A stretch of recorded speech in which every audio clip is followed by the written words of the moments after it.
Brad Arnold, the lead singer of Three Doors Down, has died at the age of 47 following a battle with stage 4 cancer, bringing a quiet and heartbreaking close to the life of a voice that defined an era of American rock. For millions of listeners, Brad Arnold wasn't just a frontman, he was a sound tied to memory. When Kryptonite exploded onto radio at the turn of the 2000s, it didn't feel manufactured or polished for mass appeal. It felt raw, confessional, slightly uneasy.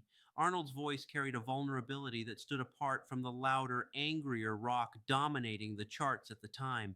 It wasn't about bravado, it was about doubt, reflection, and trying to hold yourself together. That honesty resonated immediately. Kryptonite became one of the defining rock songs of its generation, not because it chased trends, but because it captured something universal, feeling strong and broken at the same time, wanting to be better but unsure how. Arnold's delivery made those contradictions feel human rather than dramatic, and that became the foundation of Three Doors Down. The band emerged from Mississippi far from the industry machinery of major music cities. Their rise felt organic. Songs like Loser, Here Without You, and When I'm Gone followed, each anchored by Arnold's unmistakable voice, earnest, weathered, and emotionally direct. He didn't hide behind irony. He leaned into sincerity at a time when sincerity was often dismissed as weakness. That choice mattered. Three Doors Down became a staple of early 2000s rock radio, not because they were the loudest or most experimental, but because they were accessible without being hollow. Arnold's voice gave the music weight. You believed him when he sang about loss, distance, and resilience because it never sounded performative. Behind the scenes, Arnold's life was not without struggle. He was open about personal battles, including addiction and recovery, and later his cancer diagnosis.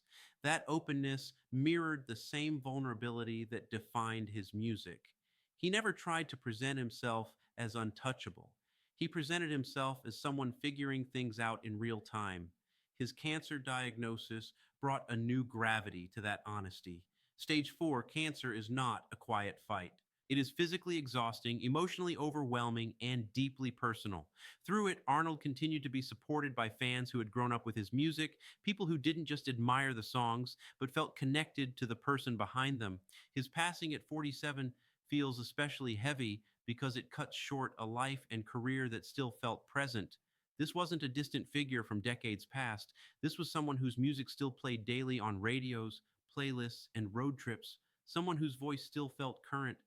Brad Arnold's legacy is not just about chart positions or awards, it's about how his music lived alongside people. It played during late night drives, breakups, quiet moments of reflection. It became part of the emotional background of growing up for an entire generation. That kind of legacy can't be manufactured.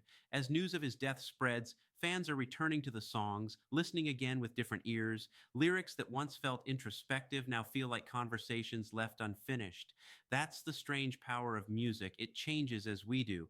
Brad Arnold is gone, but his voice remains. It remains in a song that still opens with a question about weakness and strength. It remains in choruses people know by heart without trying. It remains in the simple truth that sometimes the most lasting impact comes not from spectacle, but from honesty. He didn't sing like someone who had everything figured out. He sang like someone trying to understand himself, and in doing so, helped others understand themselves too. Brad Arnold's life ended far too soon, but his music continues to carry what he gave so freely: vulnerability, sincerity, and the courage to say out loud what many people only feel quietly. That is a legacy that doesn't fade.